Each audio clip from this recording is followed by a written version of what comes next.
Assalamualaikum warahmatullahi wabarakatuh. Waalaikumsalam warahmatullahi wabarakatuh.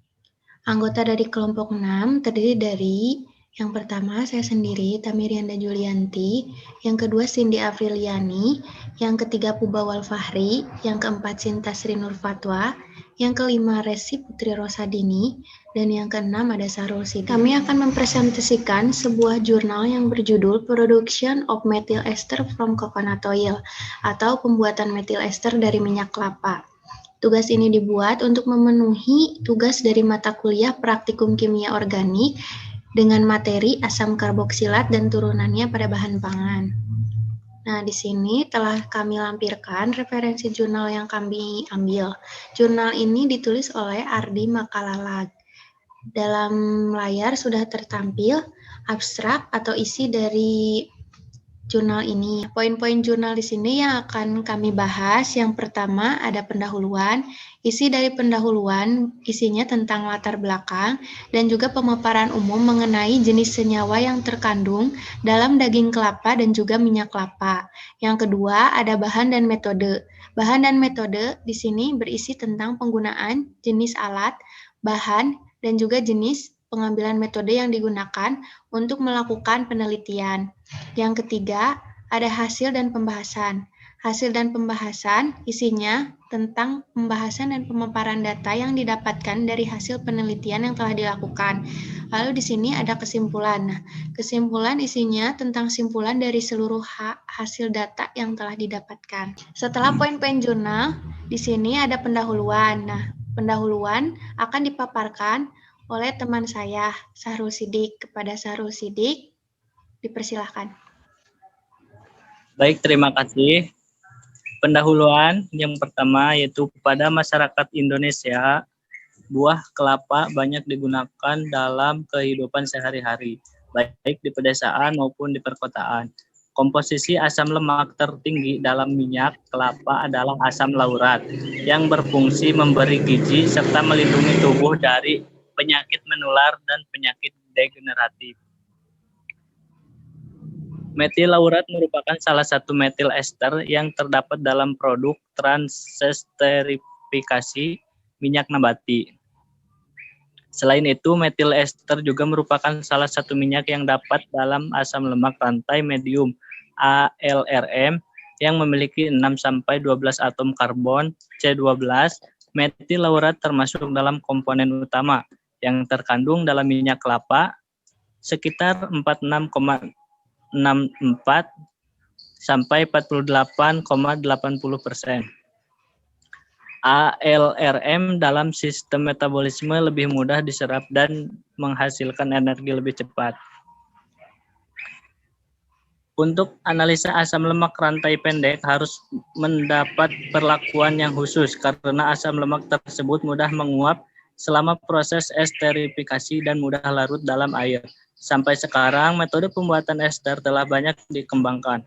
Namun demikian, metode-metode tersebut diterapkan ke PCO untuk melihat metode mana yang paling baik dalam menganalisa metil ester, khususnya ester dari kaproat dan kaprilat. Metil ester kaproat dan kaprilat digunakan sebagai indikator untuk melihat metode yang terbaik. Karena asam kaproat dan kaprilat dalam minyak kelapa sangat rendah, masing-masing 0,5% dan 8,0%. Selanjutnya ada tujuan penelitian. Tujuan penelitiannya yaitu untuk mengetahui metode pembuatan metil ester yang optimal dilihat dari segi kadar asam lemak bebas serta rendemen metil ester yang dihasilkan. Untuk alat dan bahannya, untuk alat yang pertama yaitu Erlenmeyer,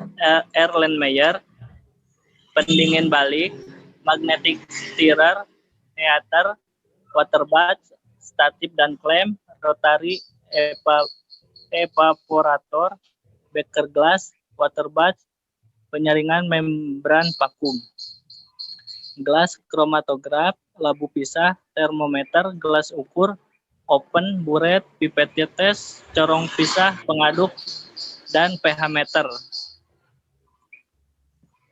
Dan untuk bahannya yaitu yang pertama ada minyak kelapa kasar, yang kedua minyak kelapa netralisasi, yang ketiga PCO yang telah ekstrak senyawa fenoliknya, yang keempat metanol, yang kelima asam sulfat, yang keenam natrium hidroksida, yang ketujuh natrium sulfat, dan yang terakhir yaitu bahan kimia untuk analisis mutu. Selanjutnya di sini ada metode penelitian. Nah, metode penelitian di sini akan dipaparkan oleh teman saya yaitu Cindy Apriliani. Kepada Cindy, dipersilakan untuk menjelaskan. Ya, baik Tami. Penelitian dilakukan secara deskriptif dan melalui proses esterifikasi yang dilakukan dengan menggunakan metanol dan etalis NaOH pada suhu 60 derajat Celcius selama 3 jam.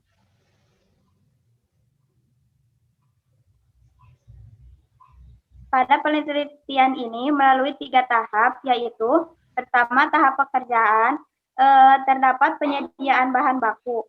2. Tahap esterifikasi, terdapat pembuatan metil ester, dan ketiga yaitu pengamatan.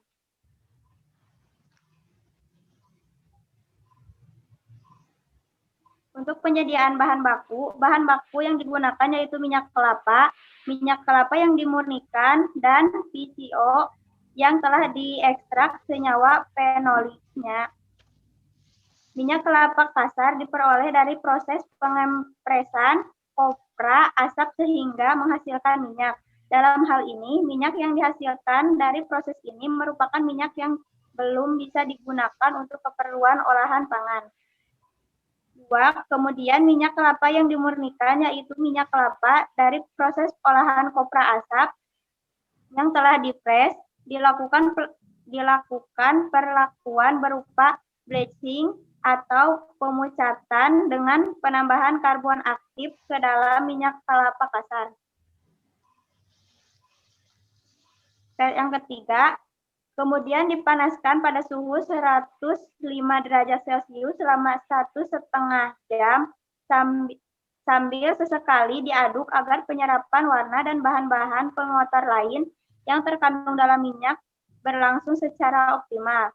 Yang terakhir, kemudian PCO yang telah diekstrak senyawa fenoliknya, yaitu PCO yang diekstrak menggunakan pelarut etanol dengan metode maserasi selama 24 jam bertujuan untuk melarutkan senyawa fenoliknya. Dalam penelitian ini, PCO yang digunakan memanfaatkan PCO yang telah diekstrak oleh tim peneliti ekstrak senyawa fenolik, yaitu PCO. Selanjutnya ada materi tentang tahapan esterifikasi. Di sini nanti akan dijelaskan oleh Puba Walfahri. Kepada Puba dipersilakan.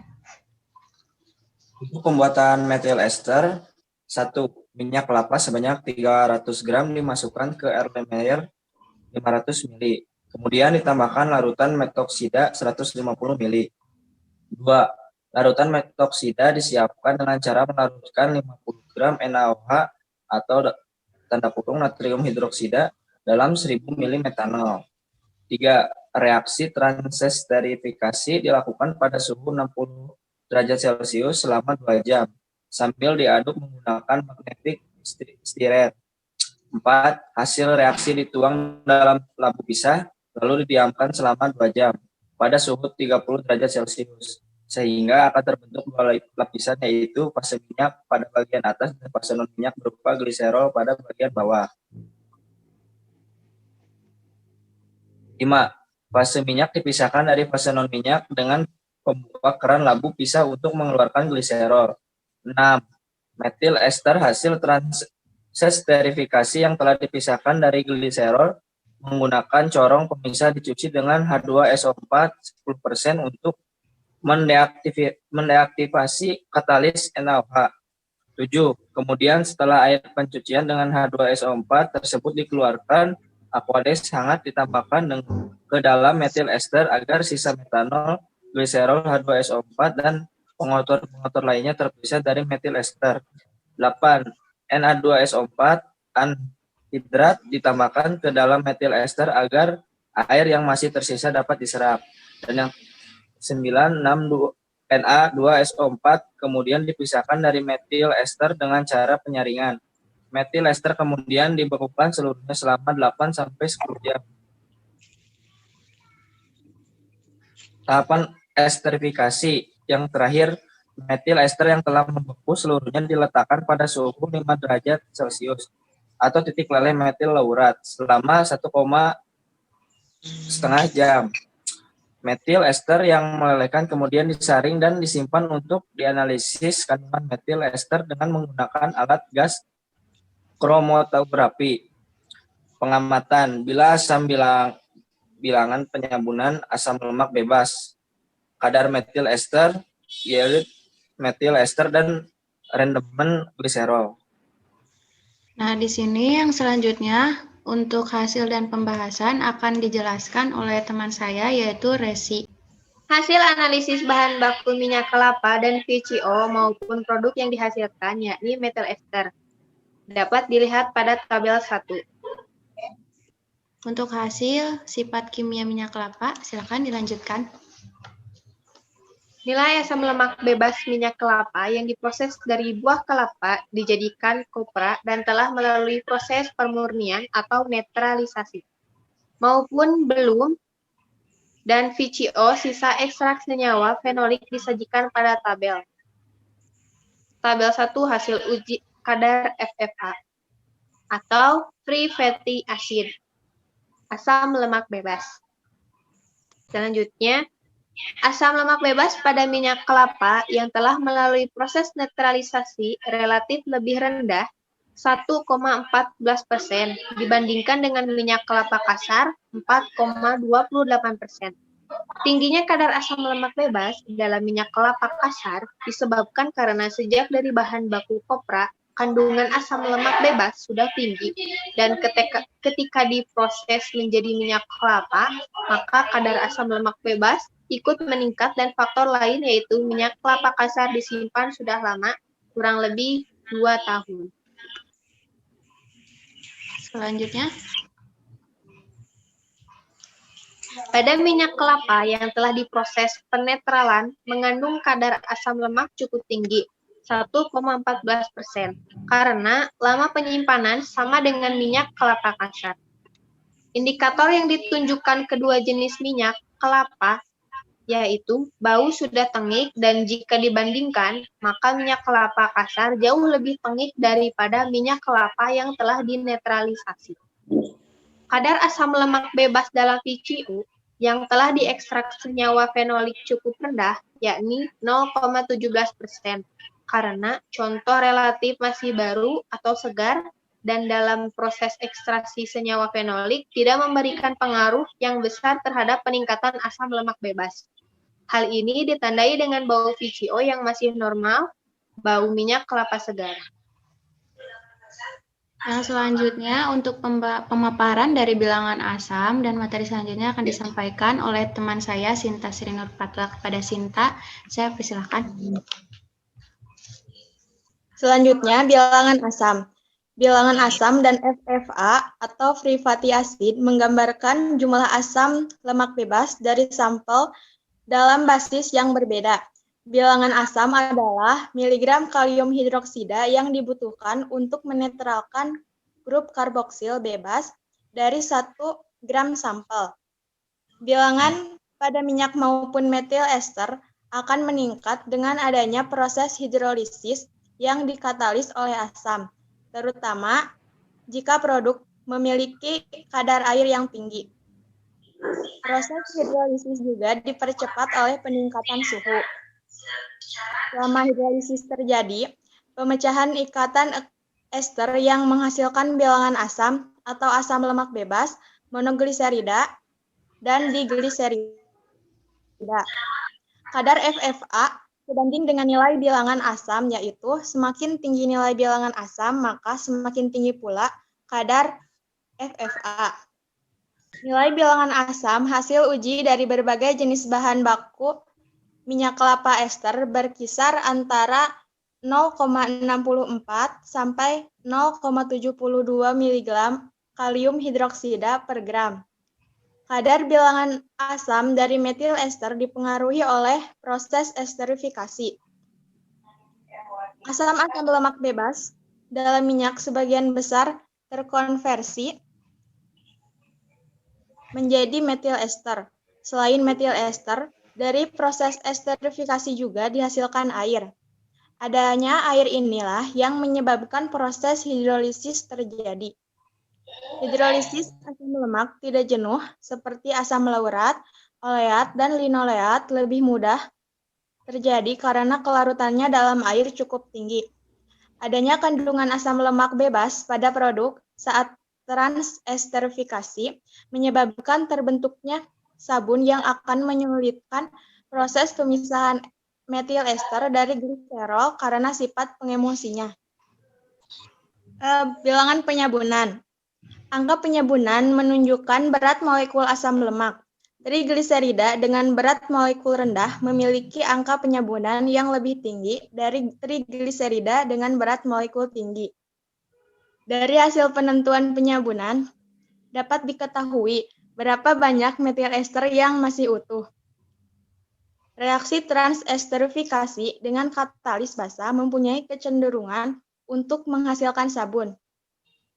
Faktor utama yang menyebabkan terjadinya sabun adalah jumlah natrium hidroksida yang digunakan sebagai katalis, sehingga perlu diketahui jumlah natrium hidroksida maksimal yang digunakan agar pada reaksi transesterifikasi tidak menghasilkan sabun.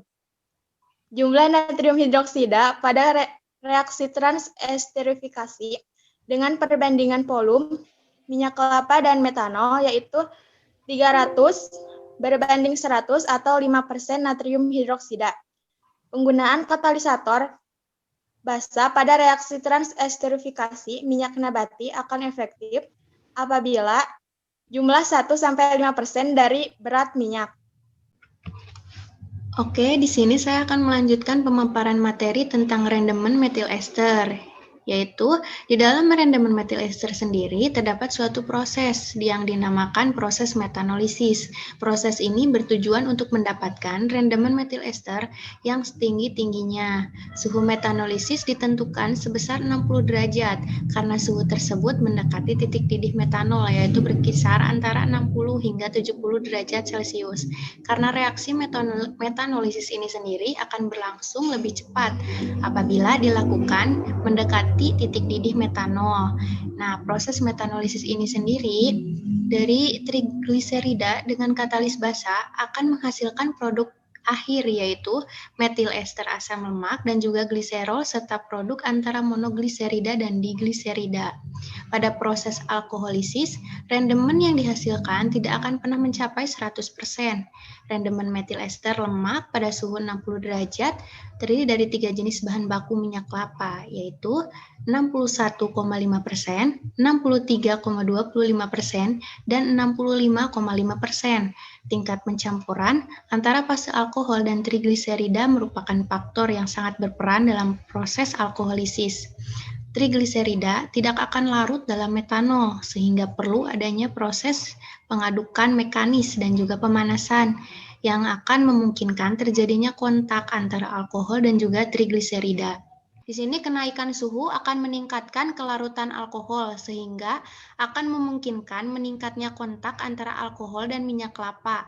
Pada penelitian ini, suhu metanolisis yaitu 60 derajat Celcius ternyata mempengaruhi rendemen metil ester minyak kelapa. Adanya perbedaan rendemen metil ester antara jenis bahan baku diduga oleh tidak stabilnya suhu reaksi karena percobaan tersebut itu dilakukan pada ruangan terbuka dan suhu pemanas atau hot plate yang sering berubah dan tidak stabil pada 60 derajat Celcius.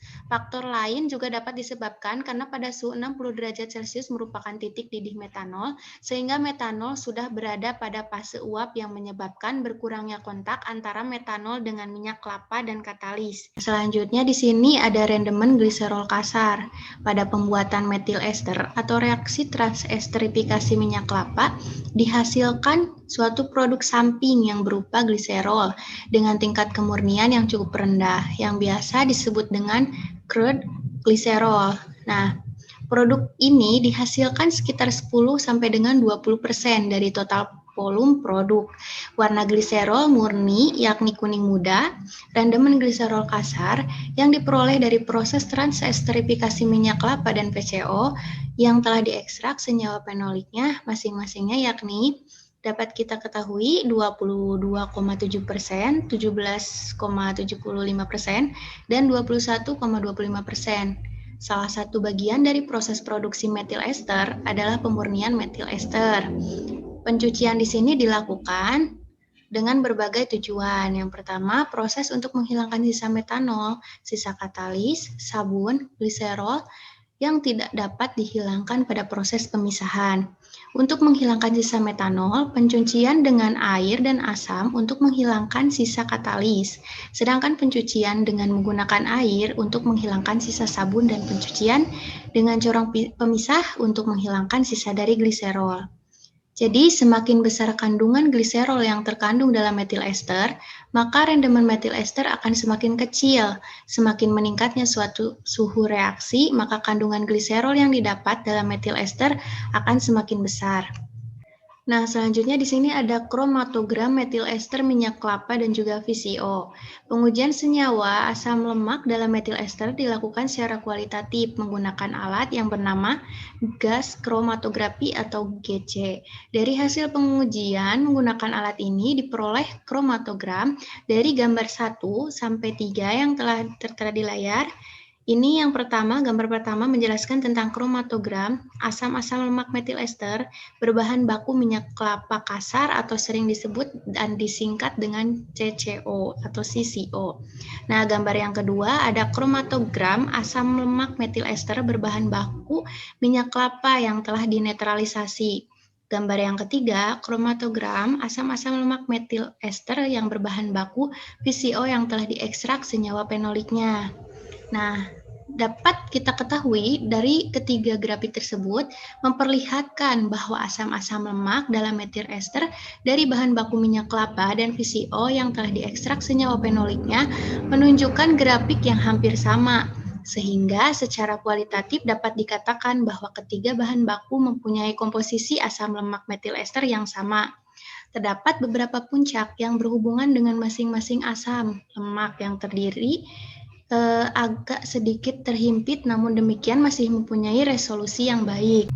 Oke, di sini selanjutnya ada kesimpulan. Setelah tadi kami paparkan, isi dari jurnal tersebut dapat disimpulkan bahwa minyak kelapa kasar, minyak kelapa yang telah dinetralisasi, dan juga virgin coconut oil atau VCO yang sudah diekstrak senyawa fenoliknya dapat dibuat menjadi metil ester dengan metode transesterifikasi menggunakan metanol dan juga katalis natrium hidroksida untuk mempercepat reaksinya. Nah, rendemen metil ester yang dihasilkan berkisar antara 61,5 sampai dengan 65,5% dan juga gliserol kasar antara 17,75 sampai dengan 22,75%. Kadar metil ester tertinggi dapat diperoleh dari bahan baku VCO yang telah diekstrak senyawa fenoliknya, yaitu 65,5%, dan kromatogram atau grafik asam-asam lemak dalam metil ester yang dibuat dari minyak kelapa dan juga VCO hasilnya relatif hampir sama. Nah, untuk tambahan, di sini ada kata rendemen. Nah, kami telah berdiskusi tentang rendemen itu sendiri merupakan pengertian dari perolehan persentase yang dihasilkan dari proses yang telah dilakukan. Untuk pertanyaan atau mungkin ada yang lain dapat disampaikan kepada teman-teman, dipersilakan. Saya Debbie Hasanah dari kelompok 5. Ingin menanyakan soal tadi kan membahas tentang esterifikasi sama transesterifikasi. Itu perbedaan dari esterifikasi sama transesterifikasi itu apa? Saya izin bertanya, Tami. Ya, silakan. Saya Sekar dari kelompok 5. Izin menanyakan apa yang membedakan antara bilangan asam dan bilangan penyabunan. Dah cukup. Oke, terima kasih kepada teman-teman yang sudah bertanya. Mungkin jawabannya dapat disampaikan untuk tadi pertanyaan pertama tentang apa itu perbedaan dari proses esterifikasi dan transesterifikasi. Jawabannya akan disampaikan oleh teman saya, yaitu oleh Resi, Putri Rosadini. Kepada Resi, saya persilakan. Ya, terima kasih. Izin menjawab pertanyaan dari Debbie. Perbedaan esterifikasi dan transesterifikasi. Esterifikasi, tahap konversi dari asam lemak bebas menjadi ester di dalam reaksi ini. Ester sendiri mereaksikan minyak lemak dan alkohol di tahap ini. Asam lemak akan dikonversikan menjadi metil ester. Seringkali biasanya esterifikasi itu diikuti dengan tahap transesterifikasi. Sedangkan transesterifikasi sendiri merupakan tahap konversi trigliserida atau minyak nabati menjadi alkyl ester melalui reaksi dengan alkohol dan nantinya akan menghasilkan produk samping gliserol. Pertanyaan yang kedua yang tadi ditanyakan oleh Sekar, mungkin dapat saya jawab tentang apa itu yang membedakan atau perbedaan antara bilangan asam dan penyabunan. Jadi untuk bilangan asam sendiri itu tentang menggambarkan dari jumlahnya, jumlah asam lemak bebas yang didapat dari sampel dalam basis yang berbeda tentunya. Jadi di dalam bilangan asam ini terjadi dua proses. Yang pertama itu ada proses yang tadi telah disampaikan, esterifikasi, di mana pada esterifikasi ini itu akan menghasilkan dua jenis hasil. Yang pertama tentu saja metil ester, dan yang kedua itu ada air. Nah, nantinya proses yang kedua ini ada yang dinamakan proses hidrolisis karena air tersebut telah dihasilkan oleh proses esterifikasi. Jadi selanjutnya nanti akan terjadi proses hidrolisis di mana nantinya itu dikatalisa oleh asam, terutama jika produk itu memiliki kadar air yang tinggi. Nah terus tentang bilangan dari penyabunan, bilangan penyabunan sendiri itu menunjukkan berat molekul dari asam lemaknya. Kalau tadi asamnya itu, bilangan asam itu menggambarkan jumlah asam lemak bebas dari sampel. Nah, kalau penyabunan itu menunjukkan berat molekul dari asam lemak.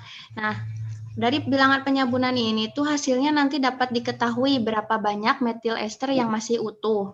Jadi jumlah NaOH yang digunakan dalam proses bilangan penyabunan ini juga sangat menentukan dapat terbentuknya sabun di dalamnya. Jadi intinya berbeda dari pengertiannya juga, bilangan asam itu menggambarkan jumlah asam lemak bebas dari sampel, sedangkan bilangan penyabunan menunjukkan berat molekul asam lemak. Terima kasih kepada kelompok lain yang telah hadir dalam kelompok ini. Mohon maaf apabila ada kesalahan dalam penyampaian dan juga materi yang telah kami sampaikan. Terima kasih. Wassalamualaikum warahmatullahi wabarakatuh.